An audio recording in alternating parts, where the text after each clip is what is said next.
right, so we're here pulling into the TravelCenters of America station in Samson, Florida, just south of Jacksonville, Florida. We're actually pulling in at just 5% state of charge. That's how we like to do it here at Out of Spec. But yeah, let's check this station out.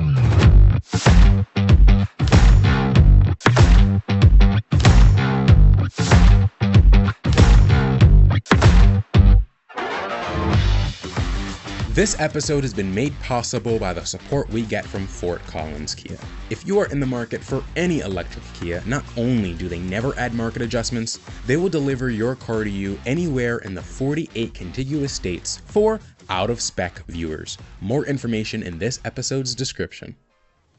Hello and welcome back to the Out of Spec channel. My name is Isaiah. I am here at the BP Pulse new station in Jacksonville, Florida, at the TravelCenters of America, Jacksonville South Travel Center. Now, this is one of the first BP Pulse Travel Center of America stations, as well as one of the first stations by BP Pulse using the new HYC Alpitronic dispensers, which is amazing to see. These peak 400 kilowatts. This station has 12 stalls, all CCS1. However, BP Pulse does have plans to expand to use the North American Charging Standard, or J3400, in the future. They already have dozens of sites planned across America with the North American Charging Standard, utilizing Tesla's own supercharger dispensers. Yes, the version 4 or version 3.5, the taller dispensers with the mobile dock, will be used by BP Pulse in the future.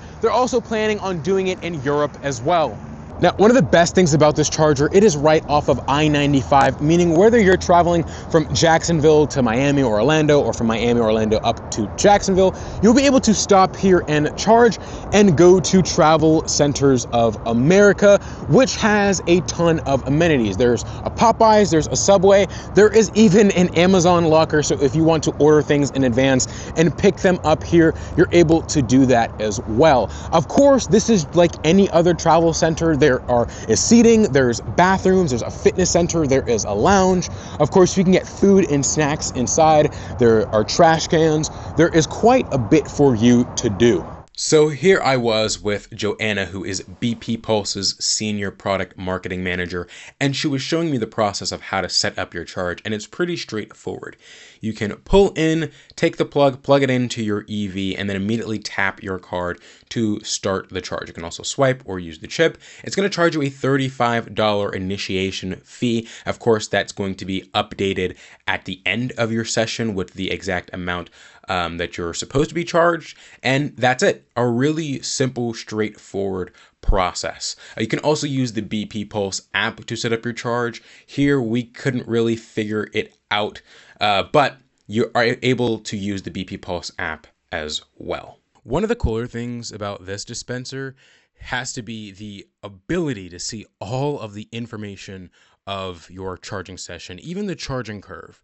So you can see I'm getting 443 volts, 163 amps. I peaked at 213 kilowatts gross, and right now I'm at 71 kilowatts gross. So super cool. I think one of the cool things about this station is because it is an Alpitronic HYC 400, it is using the same software that you're going to see at a lot of other stations that are using this dispenser.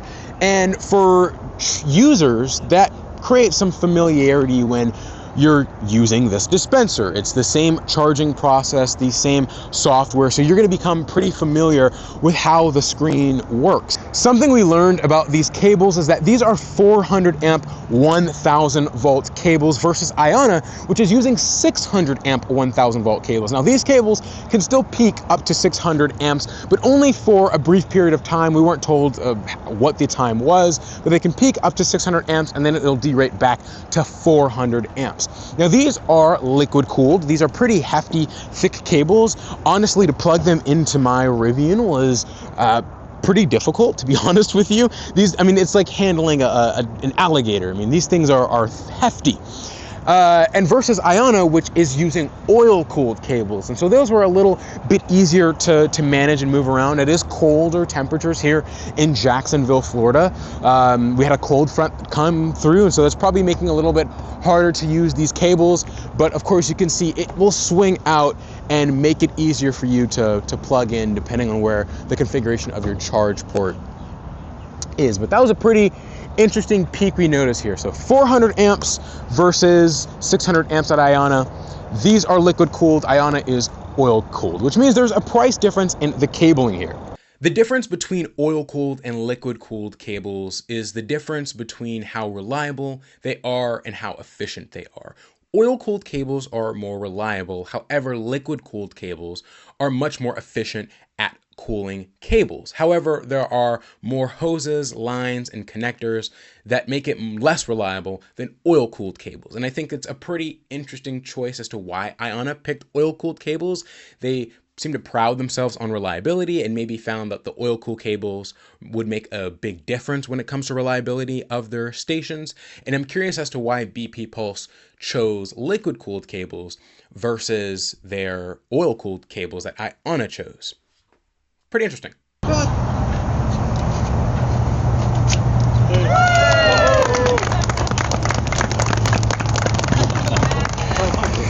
All right, Sujay, we're here at the BP Pulse station in Samson, Florida, just outside of Jacksonville, here at TravelCenters of America. How are you feeling? This is a new opening. These are some amazing chargers. I'm feeling super energized. I mean, the first is always special, and this is our first TravelCenters of America BP Pulse collab. So we are really excited to be here, really excited to be launching this site, and really excited to be welcoming customers to the site. Awesome. Now, quick question, how are you guys deciding where to place these stations? I noticed that you guys look like a station about an hour east of Jacksonville, west of Jacksonville, and you guys have stations coming out in Portland, Texas, but specifically, how are you guys deciding where to put them? Yeah, so you're going to see BP Pulse all over the place very soon, and that's what you're noting as well. I mean, just a little bit of background on BP Pulse, if it helps. We are BP's EV charging brand, and I don't know if you know this, but we provide charging in 10 plus countries around the world with 40,000 plus charging stalls in those 10 plus countries. Here in the US, we are focused on the top 40 cities and the major highway corridors that navigate those top 40 cities. And that's really how we're thinking about this. And there are three sort of formats if you look at our structure and how we're putting charging out there. The first is the highway corridors, and you see that here in the TravelCenters of America sites, and you'll see a lot more of these coming up along major highway corridors. The second is what we call giga hubs, and you'll see many of those. There's one coming very soon in Los Angeles, which has 40 stalls at the airport, and you'll see many of those coming up at airports successively starting this year. And then the third is, we've got 7,000 plus BP, Amoco, Thornton's, Arco branded sites across the US, and that's part of our densification strategy. And so you'll see smaller formats than this, but start to show up in urban centers and across the cities. So, for example, if you go to Illinois right now, you'll see just in the last month, we've probably launched somewhere about 5 to 10 sites, and you'll start seeing that kind of thing in other geographies as well. Perfect. So really here we're seeing a collaboration between BP's other subsidiaries, sister companies, alongside BP Pulse, where it's That's easy right. to scale. Yes. Scale out. Yeah. Awesome. And then talking about the chargers here, so we have the Alpitronic HYC400. Is there a specific reason you guys chose this? And then also, I know you guys are coming out with the Tesla version 3.5, or what most people know as the version 4 supercharger dispensers. But yeah, what are your main reasons for picking those two? Look, I mean, generally what I will say about charging, I mean, is we look for hardware that's safe, firstly, that's reliable, secondly, and that's got the fastest charging speeds. So that's really what we're focused on, is giving the consumer a good consumer experience with fast charging that's got access to convenience like we do here at this TravelCenters of America site. We work with multiple hardware vendors. We don't concentrate on just one, and that's really how we do it globally. That's our strategy, that's our philosophy, and that's what we'll continue to do. Awesome. And kind of going back a bit, you talked about how this station is a little larger in size. I guess what is the average amount of stalls we will see per station? What's that number that you guys look for? So I think what you're seeing here at the Travel Center site is something that you will find consistency in. As you go across the highway corridors across the US, you will see a similar structure at all Travel Centers of America sites. So again, consistency, similar look and feel, similar experience. The Giga Hubs, as we call them, like the LA airport one I was referring to, they will be larger in scale and size. So LA, for example, has 40 stalls, and so the airport sites will be larger in count. And then, the smaller sites at, for example, the retail gas stations in cities, etc., will be a smaller format than this. Awesome. Okay. And kind of back to the stations here. So these here are CCS1. Yeah. And then we also know that V4 dispensers have mobile dock with NACS. Is there a specific reason you guys chose to have this be a CCS1 only station? No, not particularly. I mean, we will have, we will have both CCS1 and NACS. You will see that at future sites that we will have a mix, again, in terms of providing choice to the consumer. So that's what we intend to do. You will see a mix of both CCS and NACS at most all of our stations. Yeah. Perfect. And yeah, I think that really sums it. Do you have any keywords you'd like to speak out about? I mean, this is pretty exciting here. I just made an episode with Walter. We were talking about how gas station companies are really transforming electric vehicle charging, which is ironic. Yeah. But it's amazing to see what you guys are doing. Yeah, look, I mean, what I will say is BP and BP Pulse, we are an energy and infrastructure player. We are committed to this business for the long term. And, unlike maybe some others who depend on funding or, et cetera, we are not dependent on that. We look at electrification as another energy vector. We are committed to this business. We are committed to the US. And watch out, there's a BP Pulse coming soon to a station near you. So go visit us, give us feedback, and we look forward to hearing from you and welcoming you to our centers. Alrighty, Walter, hello, how are you, man? Doing great. Beautiful day here in Florida. I mean, if they give me an opportunity to come to Florida, I'm saying yes. Awesome, quite the drive from North Carolina. You've been following BP Pulse. We just had our episode talking about all of the gas station companies that are opening EV charging networks and how ironic it is, but how well they're doing. How exciting is this? Super exciting. I mean, if you look at the facility, it's just a spectacular facility. It's 2 stories, right off the interstate, lots of space to spread out. And we've got 12 stalls fed from Alpitronic hyperchargers. I mean, what's not to like here? This is beautiful. And did you have a chance to speak with the CEO, Sujay? I did. It was very interesting. He enlightened me that the plans are to target the 40 select cities with both the gas station builds, the Giga Hubs, and the Travel Centers of America are going to be the interstate corridors connecting those 40 cities. So I understand that to be their strategy, their go-forward strategy. Okay.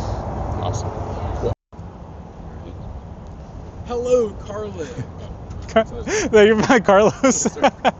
You're good. Restart.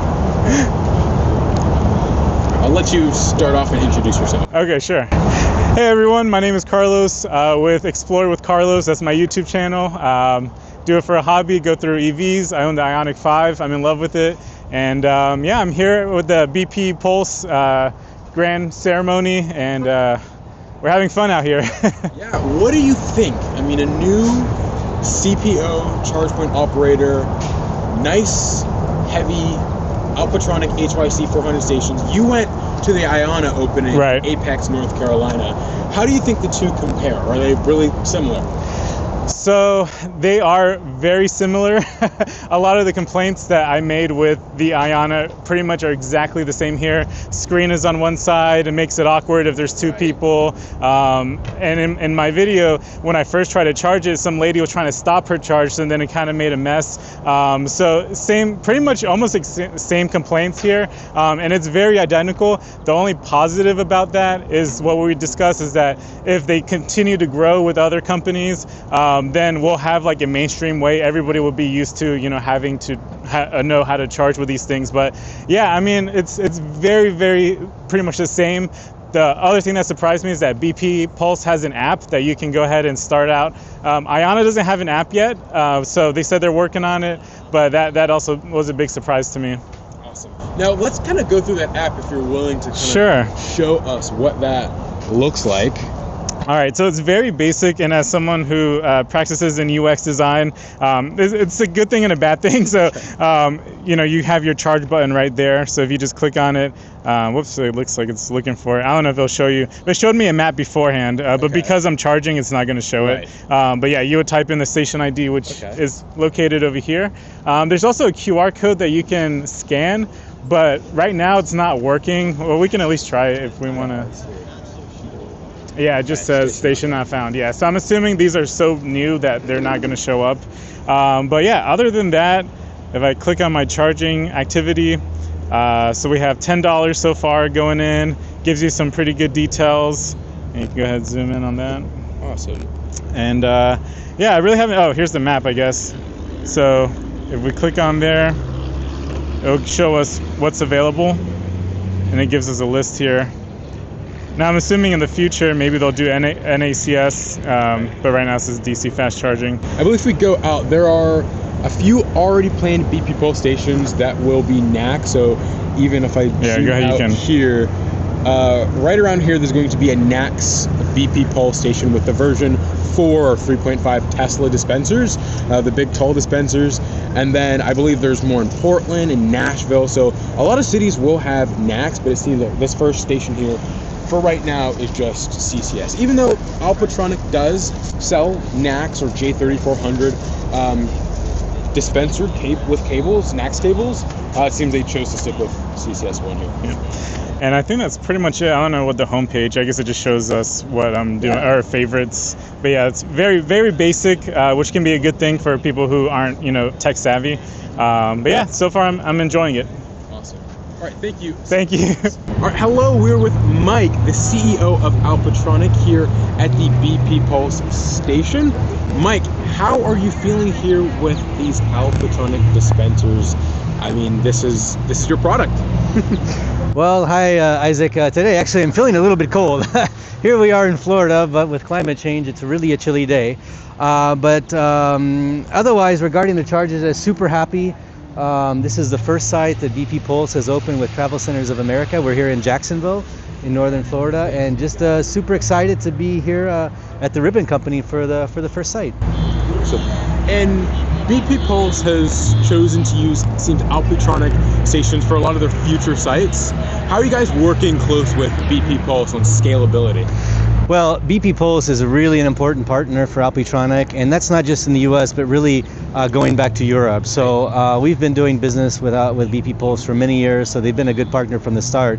And we're really excited and happy to just extend that partnership from Europe over to the US. So for us, it's really natural. We know each other already. We know how to work together, and coming to the US for us is a very natural extension of that partnership. Awesome. Thank you so much. You're welcome. As we end this episode out, I thought it would be good to talk about what BP Pulse is doing in summary off of their website. And looking at their map here, you can see they have quite the collection of chargers along the West Coast as well as the East Coast, with some in the Midwest as well. The charger we visited was in Sampson, Florida, right outside of Jacksonville, and it is the first and only station right now with the Alpitronic HYC 400s. Currently, BP Pulse uses tritium stations, and now they're switching to Alpitronic for some of their larger stations here. And right here, it says 250 kilowatts, but it's up to 400 kilowatts, 250 kilowatts split because there are 2 stalls per station. BP Pulse is also expanding in Europe and the United Kingdom as well. You can see they have quite the collection of chargers here in the United Kingdom. And so it's interesting. It's kind of ironic. It's funny seeing British Petroleum, which is what BP stands for, these oil companies starting to build out electric vehicle infrastructure, and not only do it, but do it well, which is just ironic. Now, they understand the convenience that people need when they go to fuel up and put gasoline in their car. Bathrooms, snacks, lounges, other restaurants, right?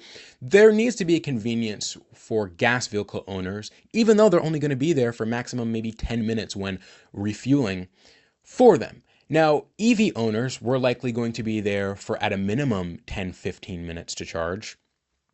And so you're going to want more amenities. You're going to want more convenience features.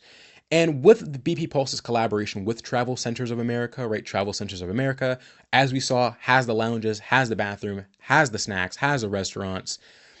It creates this easy, almost coexistence between chargers and these convenience stores and coming into one. Because as we see with Iona, they're building the rechargeries for people to be able to recharge themselves as they're charging their vehicle. We see Electrify America place their chargers next to Walmarts because these stations understand the convenience of having bathrooms and snacks and getting things done while you are charging.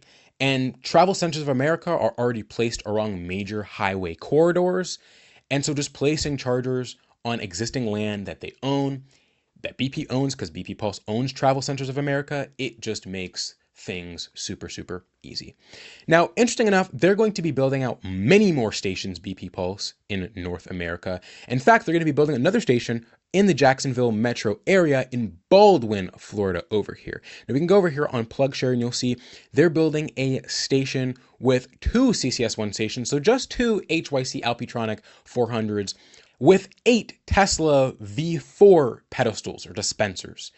And as we see this transition between using CCS1 to using J3400, the North American charging standard, infrastructure is going to change as well. Of course, the HYC 400 can also use NACS.